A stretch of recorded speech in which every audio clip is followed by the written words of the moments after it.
I used to sleep with a knife under my pillow, not to guard against thieves, not for self-defense, but so I wouldn't feel empty. Can you believe that? A man who once served in Afghanistan, a man who wore the uniform, stood in the desert, stared death in the face, now curled up on a sidewalk, shivering through cold nights with a rusty blade under his head. That was my life. 4 years. No home, no family, no longer myself. But in the darkest of nights, I met a woman, not an angel, just a person, patient enough to see me as a human being. This story I'm about to share, it's not for pity. It's for anyone out there who's falling apart to know you are not alone. In just a moment, you'll understand why I once wanted to disappear from this world and what made me rise little by little from the ashes of my own life. Let me take you back to where it all began. Not the homeless shelter, but back when I was still a soldier, a man with ideals, with belief, with a soul. My name is Raymond Carter. I was a combat medic, the last person you'd want to see, because if I was running towards you, it meant you were bleeding. I believed that if I was fast enough, calm enough, skilled enough, I could keep everyone alive. I was wrong. It was June 17, 2009. We were ordered to escort a humanitarian convoy through the northern valley of Kunduz, a region labeled mostly safe. I was in the third Humvee with two of my closest friends, Jackson and Reed. Over the radio, command said, "Maintain formation, no signs of disturbance." Seconds later, the ground shook. A deafening blast tore through the air.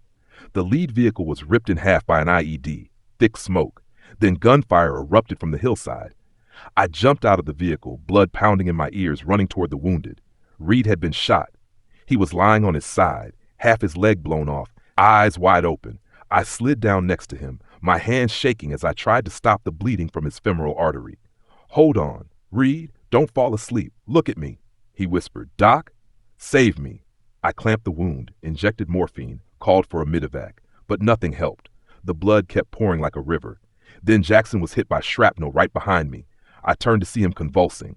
And then, still, there I was between two brothers, one dying, one already gone, and me unable to save either of them. When the chopper finally came, I was nearly on my knees. My hands were soaked in their blood.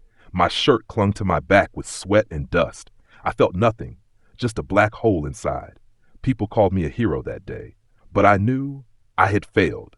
I was shot while shielding Reed from the final volley. A bullet tore through my right side, ripping into my abdomen. I was medevaced back to base, drifting in and out of consciousness, whispering their names. I survived. Reed didn't. When I woke up in a hospital in Germany, a nurse said, "You did everything you could." But no one ever told me how to live with that. And that's the cruelest thing war leaves behind. Not the bullet wounds, but the memories, the things you couldn't save, the people you couldn't keep. I brought all of that back home, with a Purple Heart, an 8-inch scar down my side, and a crushing silence no one could see. I was alive, but the rest of me was still out there. I came back to America, left the battlefield, only to begin another war, one inside my mind.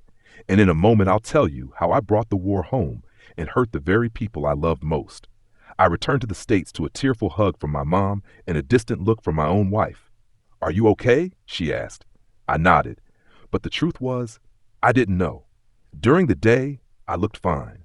I went to checkups, ate meals, tried to smile at my 3-year-old son. But at night, I relived Afghanistan. I heard the gunfire, smelled the smoke. I'd bolt upright in a cold sweat, heart pounding like a drum. Once I smashed a bedside lamp, thinking it was a grenade.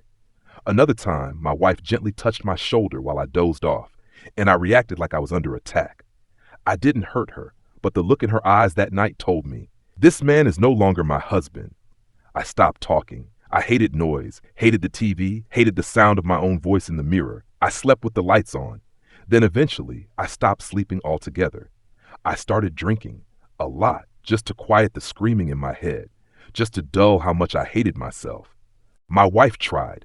She scheduled therapy sessions for me, but I ignored them. I thought, I'm not weak, I'm a soldier. Until one day, my son sat in the corner, covering his ears, crying and screaming.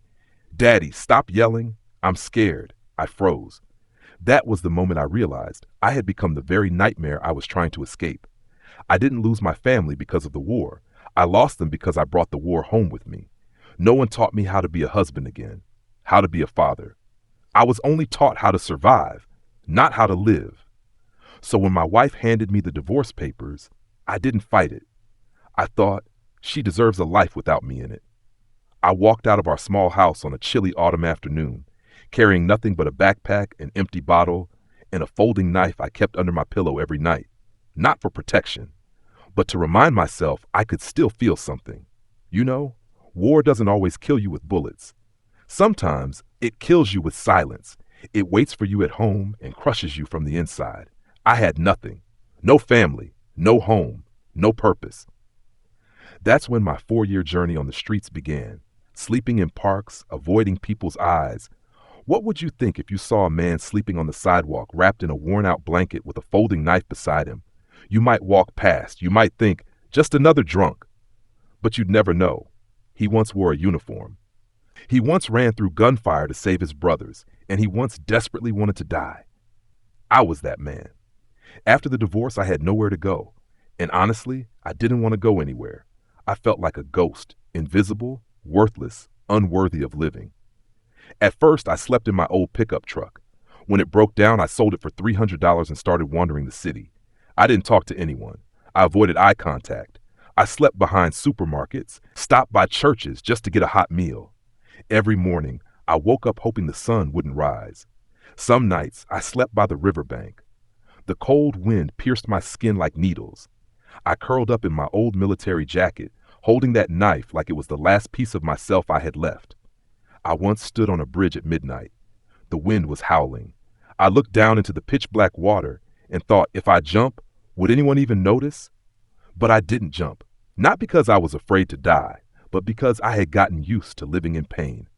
One morning, I sat outside a community health clinic, hungry, my head pounding like a drum. I collapsed, and when I opened my eyes, I saw a stranger's face, a woman. She didn't ask if I was an addict. She didn't ask where I came from. She simply asked, "Where did you serve?" That one simple question was like a lifeline thrown to me in the middle of an ocean. For the first time in years, I felt seen, not as a homeless man, but as a human being. As a veteran, I used to think rock bottom was losing everything. But the truth is, rock bottom is when you stop believing you're worth helping. That question from a complete stranger was the first step in pulling me out of the darkness.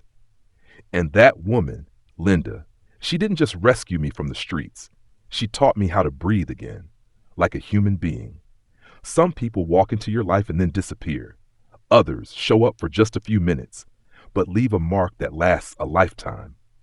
I met one of those people on a freezing morning outside a community clinic when I thought I might die of exhaustion. I had passed out waiting in line for a free meal. When I opened my eyes, I saw a woman's face leaning over me. Her eyes were filled with worry, but also gentleness. "What's your name?" she asked. I shook my head. "Ray," I mumbled, my voice dry as dust. "You were in the military, right? What unit?" she asked again. I flinched. It had been so long since anyone asked me that. No one cared who I used to be, except me. Her name was Linda. She was a trauma counselor at the clinic, part of a veterans outreach program. I don't know why I sat and listened to her talk for almost an hour that day. Maybe because she didn't look at me like an addict or a failure. She looked at me like someone who was hurting, not someone who was broken. Linda told me she had worked with many veterans like me, men who lost everything when they came home. Not because they were weak, but because they brought the war back with them, trapped in their heads. She didn't try to cheer me up with fake hope. She said it plainly. Recovery isn't fast, isn't easy, isn't smooth, but no one deserves to die quietly out there. I didn't believe I'd get better, but I came back the next week, just to hear her voice again. Week after week, Linda listened patiently, sometimes to my words, sometimes to my silence. She taught me how to recognize a panic attack before it swallowed me whole. She handed me a slip of paper and told me to write, "Today, I am still alive." At first, it felt meaningless, but over time, every time I finished that sentence, I felt like I had something, anything to hold on to. One day, after a session, she handed me clean clothes and said, "Ray, there's a support group for veterans tomorrow. You don't have to speak, just show up." I looked at her and asked, "Do you think I can actually get better?" She didn't hesitate. "I don't think, I know." We don't need someone to fix us. We just need someone who really sees us. Linda was the first person to truly do that for me.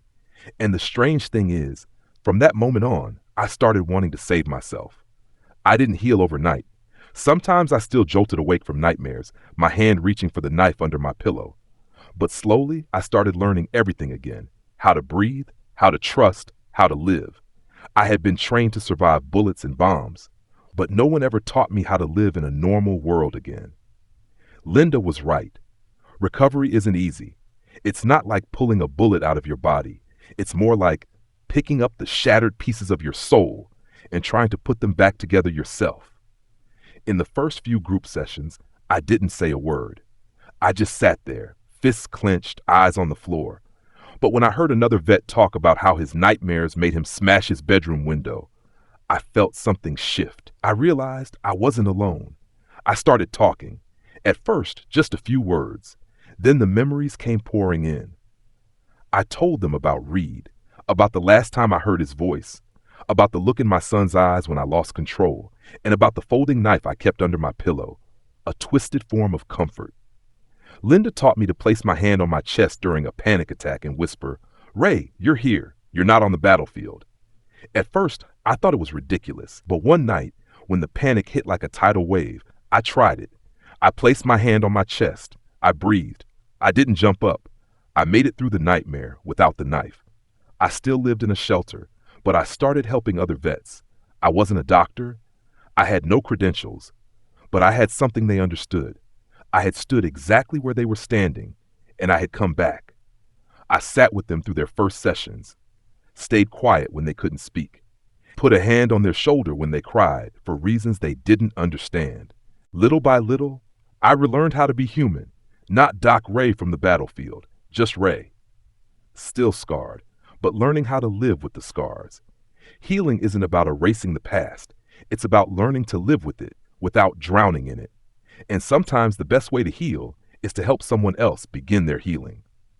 I used to think I would die on a sidewalk, nameless, forgotten, but now I'm the person other vets call when the darkness creeps in. I used to think I was just a shadow, drifting through life unseen. Then one day, Linda looked at me and said, "Ray, you can be the person you once needed." I didn't fully understand, but I listened. I began to listen to others, younger vets with fewer scars, but the same hollow look I used to see in my own eyes. They didn't trust anyone, not doctors, not the system, and definitely not the idea that they could ever be okay again. But when I shared my story, raw, unfiltered, I watched them go silent, lower their heads, and begin to cry. I told them about the bridge, and that night I almost jumped, about the knife under my pillow, about my son's cries when I screamed in my sleep. Not for pity, but to say, I was there, and if I'm still alive, you can be too. I didn't heal them. I just sat with them in the dark until they saw the first hint of light. I used to think I was disposable, but now I'm part of a veteran support team where we use our pain to lift others. One young vet once whispered to me after group, "I wrote my suicide note last week, but now I think I'll keep it one more night." I didn't know what to say, so I just hugged him for a long time and whispered, "One night is enough to begin again." We don't need to be experts to help someone. Sometimes being honest about our own pain is enough to save a life. I thought my story had ended, but it turns out it became the beginning of many others. I don't sleep with a knife under my pillow anymore. I sleep in a real bed, not because I've stopped being afraid, but because I've learned how to face fear instead of running from it. I used to sleep with a knife under my pillow, not because I was afraid of others, but because I was afraid of myself. Afraid I'd wake up trapped in some nightmare, unable to tell the difference between now and the battlefield. Afraid old memories would rise up and drag me under. Afraid of the feeling that no one needed me anymore. But now, I don't need that knife anymore. I sleep in a small room with a window that lets in sunlight. There's a picture of my son on the desk. I still dream. Sometimes I still wake in the middle of the night. But instead of reaching for the knife, I breathe slowly, place my hand on my chest, and remind myself, I'm still here. I'm still alive. I'm not a miracle. I'm not perfect. I'm simply living proof that even when you've hit rock bottom, you can come back. If you're watching this video and you feel like you're drowning, I want to tell you this. You are not invisible. You are not useless. You are not alone. Your pain doesn't make you weak. It proves you survived. You can start again, even if you're broken, even if you're covered in scars. And sometimes those scars are what connect you to someone else who's desperate for a reason to keep going. Tell your story. Someone out there is waiting to hear it, so they don't give up. If this story touched you, even just a little, leave a comment or share this video with someone who might need it. Because sometimes just one sentence, just one moment of being heard can help someone get through the darkest night of their life. My name is Raymond Carter, and I used to sleep with a knife under my pillow. If you've watched this far, thank you. Thank you for taking the time to hear my story. Not everyone has the patience to listen to a journey covered in scars, but maybe you carry a story the world needs to hear too. I'd love to hear from you. Have you ever lived through a moment when you thought you couldn't go on? Have you ever met someone like Linda, someone who made you see yourself differently? In your opinion, what causes a soldier to survive a war but lose themselves in civilian life? Leave your thoughts in the comments. There's no right or wrong here, just connection between people who know what it means to lose and still hold on to hope. And if you'd like to continue this journey with me, to hear more real painful but meaningful stories, please hit subscribe. It not only gives me a chance to share more, it might become a lifeline for someone who needs to hear the right words at the right time. In the next video, you'll meet a veteran who fought for 5 years in Vietnam. He survived hundreds of battles, but he couldn't survive the war after the war, the one waiting for him in the heart of America. He lost an arm in hand-to-hand combat. He lost his family. He lost his home. And in the end, he died alone, beneath the very bridge he once risked his life to defend. It's a story that gripped me the first time I heard it, and I believe it will do the same to you. Don't miss the next video. It's more than just a story. It's a wake-up call for all of us. Who are we forgetting? Who are we forgetting? I'll see you in the next video. And if today is a hard day for you, please remember, you are not the only one, and you don't have to get through this alone.